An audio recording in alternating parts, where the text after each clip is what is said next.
Hey everyone, it's Chow here, and today we are going to talk a little bit about the Krebs cycle. Now, we talked about the Krebs cycle in another video, but in this particular one, we're actually going to go into a little bit more detail about the individual steps within the Krebs cycle. So the other video, we basically just looked at kind of the end products and what's actually just being created in the ultimate sense.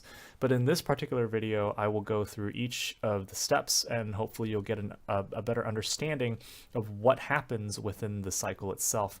What are the intermediates? What are the steps that actually create energy? So just like in our glycolysis video, I'll be breaking down the steps into, well, sort of different components. Starting materials, enzymes that catalyze the reaction, as well as what we're ending with. And finally, if that particular step involves some energy like NADH or FADH2 or ATP, GTP, I'll also mention that in here as well. So one thing to kind of remind everyone is that after glycolysis, that one glucose is going to be broken down into two pyruvate molecules. And those two pyruvate molecules go through pyruvate oxidation to ultimately create what's known as acetyl-CoA. And those acetyl-CoA molecules are then going to enter into the Krebs cycle starting at step 1. So acetyl-CoA is a 2-carbon molecule. It's going to ultimately combine with oxaloacetate over here to effectively create a 6-carbon molecule called citrate.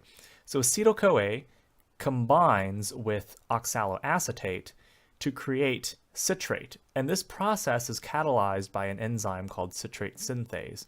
So that's step 1. We turn a 4-carbon molecule and a 2-carbon molecule, and you add them up together to make a 6-carbon molecule called citrate, mediated by an enzyme called citrate synthase.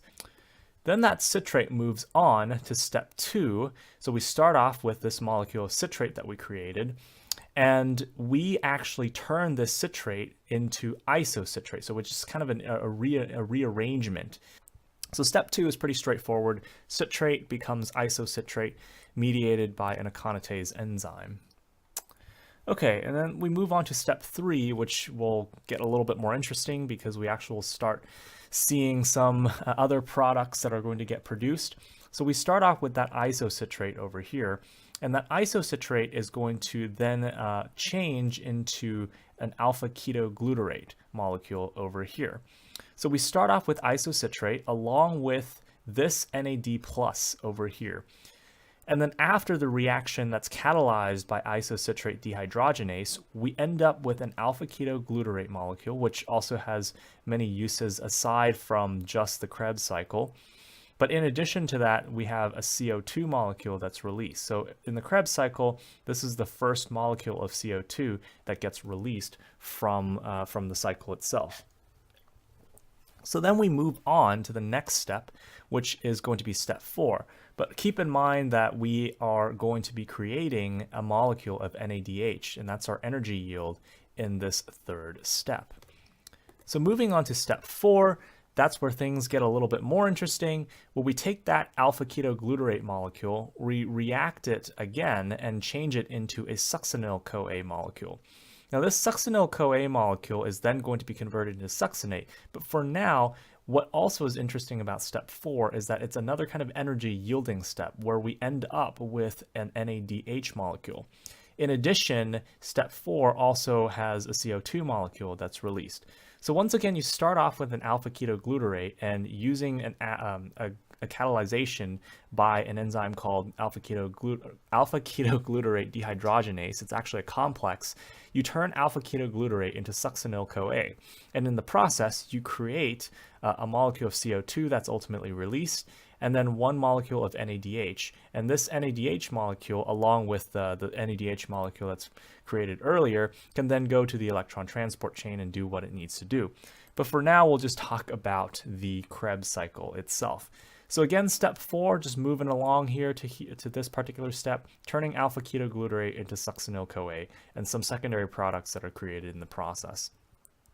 Which then goes to step 5, which is, okay, we got that succinyl-CoA, but we're just a little bit halfway through that particular, the Krebs cycle itself. So in order to move on, we have to turn this succinyl-CoA into succinate over here. And this particular reaction is catalyzed by an enzyme known as succinyl-CoA synthetase. And what's really interesting about this particular step is not only is succinyl-CoA converted into succinate by succinyl-CoA synthetase, a molecule of either ATP or GTP is produced in the process. So this is a very, very interesting step because it is the only step in the entirety of the Krebs cycle where ATP is produced. And in some sources, you can also see GTP. Depending on what your professor says, it can be either ATP or GTP, so depending on the source, it also varies. But effectively, we'll just use ATP as an example. A molecule of ATP is produced at this step 5 in the Krebs cycle, which again, ATP is a very important high energy molecule. So now that we created our succinate molecule, we can move on to step 6. Which is where the other kind of electron carrier kind of hangs out. It's the Fadh2 step. So starting in step 6, we have that succinate molecule that we created at the end of step 5. It goes through a reaction that's mediated and catalyzed by succinate dehydrogenase. And succinate dehydrogenase catalyzes the conversion of succinate into fumarate over here. And in the process, you have an Fad molecule that also gets some reduction happening, and it eventually becomes an Fadh2. And this Fadh2 molecule, again, is going to get moved into the electron transport chain.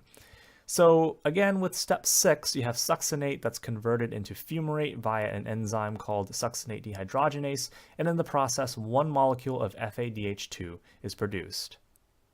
So let's move on, we're almost there, to step 7, where fumarate effectively gets converted into malate, and this is actually catalyzed by an enzyme called fumarase. This particular reaction can be pretty interesting because it also plays into kind of the urea cycle, but for the sake of simplicity, fumarate is part of the Krebs cycle, and it gets converted into malate, and that's really what this step is just all about. So that's step 7, which means that we can finally get to effectively our quote-unquote last step, which is reforming that oxaloacetate molecule at the very beginning of step 1. So we have malate over here, which is converted into oxaloacetate by an enzyme called malate dehydrogenase. And this particular step is also very interesting because another molecule of NADH is actually produced. So step 8 is quite awesome because not only do you turn that malate back into oxaloacetate to restart the Krebs cycle, you also end up creating this extra molecule of NADH that can be used in the electron transport chain.